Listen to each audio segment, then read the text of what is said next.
Kitty writes to me that there's nothing she longs for so much as quiet and solitude, Dolly said after the silence that had followed. And how is she better? Levin asked in agitation. Thank God, she's quite well again. I never believed her lungs were affected. Oh, I'm very glad, said Levin, and Dolly fancied she saw something touching, helpless, in his face as he said this and looked silently into her face. Let me ask you, Konstantin Dmitrievich, said Darya Alexandrovna, smiling her kindly and rather mocking smile, why is it you are angry with Kitty? I'm not angry with her, said Levin. Yes, you are angry. Why was it you did not come to see us nor them when you were in Moscow?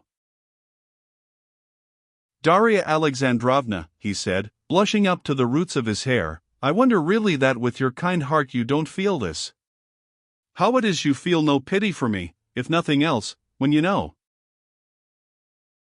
What do I know? You know I made an offer and that I was refused, said Levin, and all the tenderness he had been feeling for Kitty a minute before was replaced by a feeling of anger for the slight he had suffered. What makes you suppose I know? Because everybody knows it. That's just where you are mistaken. I did not know it, though I had guessed it was so. Well, now you know it. All I knew was that something had happened that made her dreadfully miserable, and that she begged me never to speak of it. And if she would not tell me, she would certainly not speak of it to anyone else. But what did pass between you? Tell me. I have told you. When was it? When I was at their house the last time. Do you know that, said Darya Alexandrovna, I am awfully, awfully sorry for her? You suffer only from pride. Perhaps so, said Levin, but... She interrupted him. But she, poor girl. I am awfully, awfully sorry for her. Now I see it all. Well, Darya Alexandrovna, you must excuse me, he said, getting up. Goodbye, Darya Alexandrovna, till we meet again. No, wait a minute, she said, clutching him by the sleeve. Wait a minute, sit down. Please, please, don't let us talk of this, he said, sitting down, and at the same time feeling rise up and stir within his heart a hope he had believed to be buried. If I did not like you, she said, and tears came into her eyes, if I did not know you, as I do know you. The feeling that had seemed dead revived more and more, rose up and took possession of Levin's heart. Yes, I understand it all now, said Darya Alexandrovna. You can't understand it, for you men, who are free and make your own choice, it's always clear whom you love. But a girl's in a position of suspense, with all a woman's or maiden's modesty, a girl who sees you men from afar, who takes everything on trust, a girl may have, and often has, such a feeling that she cannot tell what to say. Yes, if the heart does not speak. No, the heart does speak, but just consider, you men have views about a girl, you come to the house, you make friends, you criticize, you wait to see if you have found what you love, and then, when you are sure you love her, you make an offer. Well, that's not quite it. Anyway, you make an offer, when your love is ripe or when the balance has completely turned between the two you are choosing from. But a girl is not asked. She is expected to make her choice, and yet she cannot choose, she can only answer yes or no.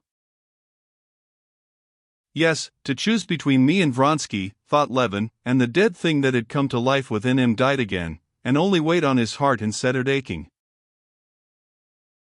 Darya Alexandrovna, he said, that's how one chooses a new dress or some purchase or other, not love. The choice has been made, and so much the better. And there can be no repeating it.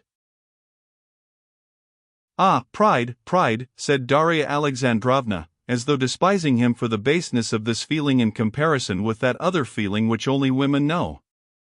At the time when you made Kitty an offer, she was just in a position in which she could not answer. She was in doubt. Doubt between you and Vronsky. Him she was seeing every day, and you she had not seen for a long while.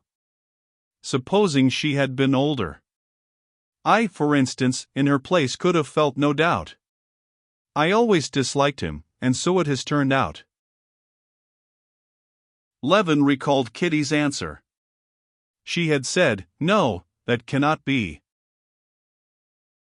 Darya Alexandrovna, he said dryly, I appreciate your confidence in me. I believe you are making a mistake. But whether I am right or wrong, that pride you so despise makes any thought of Katerina Alexandrovna out of the question for me, you understand, utterly out of the question. I will only say one thing more. You know that I am speaking of my sister, whom I love as I love my own children. I don't say she cared for you, all I meant to say is that her refusal at that moment proves nothing. I don't know, said Levin, jumping up. If you only knew how you are hurting me. It's just as if a child of yours were dead, and they were to say to you, he would have been like this and like that, and he might have lived, and how happy you would have been in him. But he's dead, dead, dead. How absurd you are, said Darya Alexandrovna, looking with mournful tenderness at Levin's excitement. Yes, I see it all more and more clearly, she went on musingly.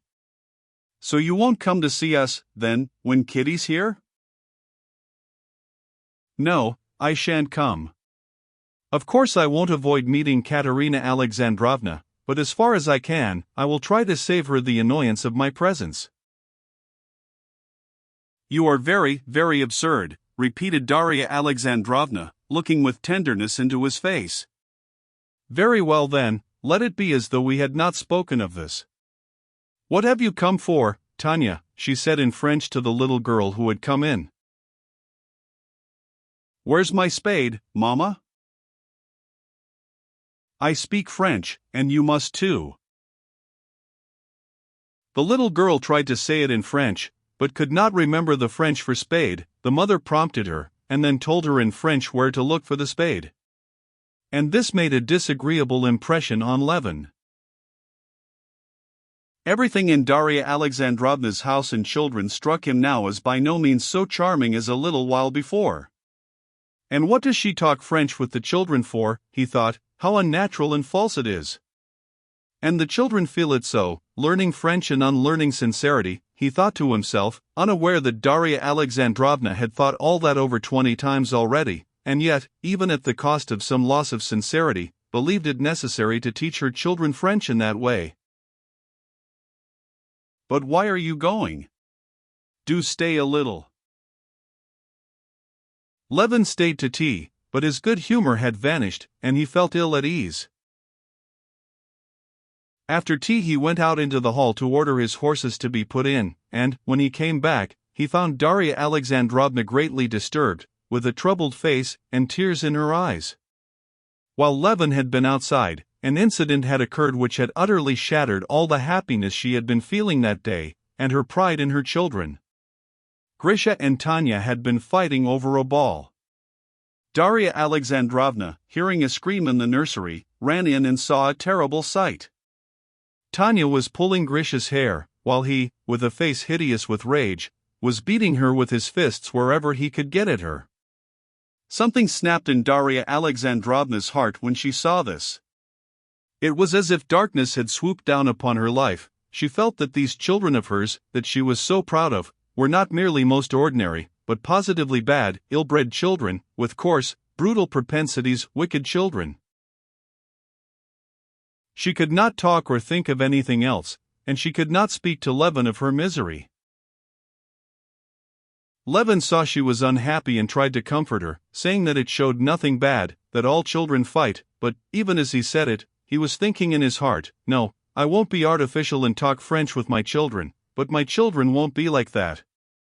All one has to do is not spoil children, not to distort their nature, and they'll be delightful. No, my children won't be like that. He said goodbye and drove away, and she did not try to keep him.